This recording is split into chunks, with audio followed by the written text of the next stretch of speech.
5টা ছেলে যদি কোনো মার থাকে, এই 5টা ছেলেরে মা একা লালন পালন করে, কোনোদিন আশেপাশের মহিলাদেরকে বলে নাই ও খালা আমার 5টা সন্তান তুমি একটারে নিয়ে নাও, ও চাচি তুমি আরেকটারে নিয়ে নাও, ও ভাবি তুমি আরেকটারে নিয়ে নাও, আমি 5টারে পালতে পারি নাই। বলুন তো কোনোদিন কারো মা এরকম বলছে কিনা?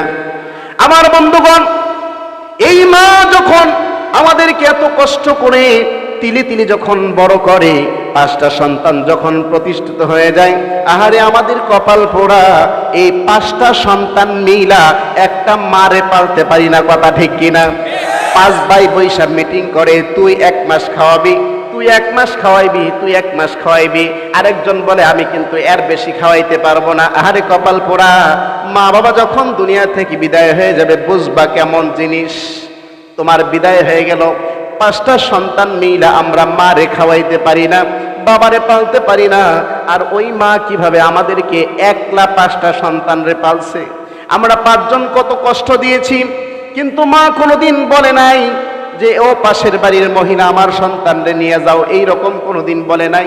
পাশের বাড়ি থেকে একটা জিলাপির টুকরা পাইলেও আঁচলের নিচে করে আপনার আমার জন্য নিয়ে আসতো। কথা ঠিক কিনা? যদি কখনো অসুস্থ হয়ে গেতাম, মাথার পাশে বসে বসে মাথার মধ্যে হাত বুলাইয়া ডাকতো আর বলতো আল্লাহ গো, আমার জীবনের বিনিময় হলেও আমার বাজানরে তুমি ভালো করে দাও। কথা ঠিক কিনা? আর আমরা স্বার্থপর ছেলেরা কিভাবে বড় হইলে ওই মারে কিভাবে বৃদ্ধাশ্রমে দিয়ে আসতে চাই, ওই বাবারে কিভাবে বৃদ্ধাশ্রমে দিয়ে আসতে চাই, একটুও কি তোমার অন্তর কাঁপে না? জোরে কোন? কথা ঠিক কিনা? আরে আফসোস।